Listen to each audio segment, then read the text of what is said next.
Okay, so maybe the CSC is a little light on biologists of note, and a little heavy on religion and lawyers. But they are a think tank after all. It's not as though they were a research lab. But in 2005, thanks to grants from the CSC, a research lab was born, with strong ties to the Discovery Institute. They call it Biologic Institute. I call it the God Lab. P.Z. Myers calls it cargo cult science. A journalist from the New Scientist, a magazine for science people, showed up at the front door in late 2006 in an attempt to interview the researchers there. After getting a chilly reception, including actually having the door slammed in her face, she was finally granted an audience with one of the directors, George Weber, a retired business professor at a private Christian college. He stated that we are the first ones doing what we might call lab science in intelligent design, and the objective is to challenge the scientific community on naturalism. He also states that Biologic Institute is a branch of Discovery Institute. A few days after this interview, Weber left the board. In an email, the lab's senior researcher and spokesperson, Doug Axe, told the New Scientist that Weber was found to have seriously misunderstood the purpose of Biologic and to have misrepresented it. Apparently, he spoke out of turn and was expelled for it. Doug Axe, Ann Gauger, and Brendan Dixon seem to be the core of the Biologic's 9 current faculty.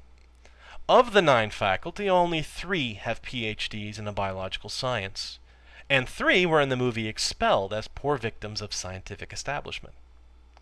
So how productive is this research institution, operating on a budget of $500,000 a year? Since 2005, they have produced 2 papers. That's 1 paper per 2 years between 9 faculty. What have they discovered?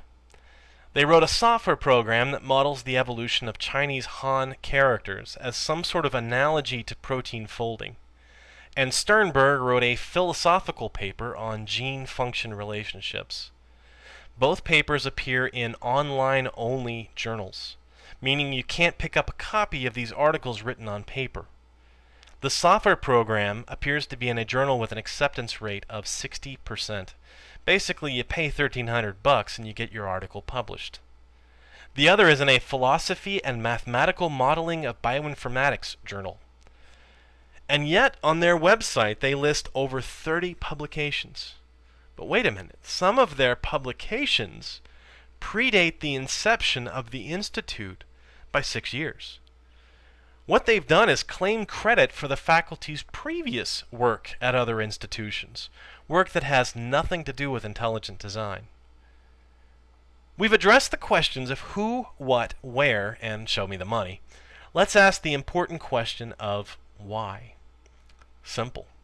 They aren't interested in convincing the scientific world of their position. They don't need legitimate research results. They could care less if they discover any therapies or diagnostics.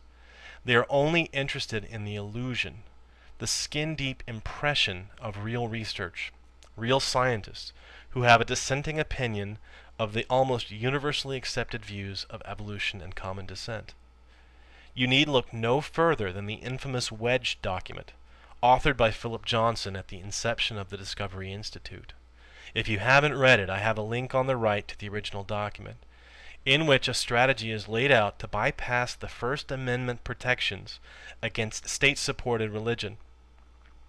And before I get a comment that a separation of church and state is not mentioned in the Constitution, read the Supreme Court decision of 1878. In the Wedge document, Doug Axe is given the task of creating a research institution for the express purpose of giving scientific legitimacy to the movement.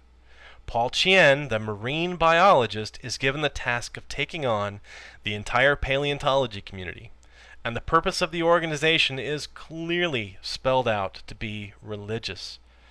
I don't understand how anyone could believe that this institution is anything other than a religious apologetics organization attempting to disguise itself to bypass constitutional protections. And they are succeeding, because the American people don't know the difference between a point mutation and a point guard. two guys with lab coats have a disagreement, how is the average person supposed to make a choice? Teach the controversy?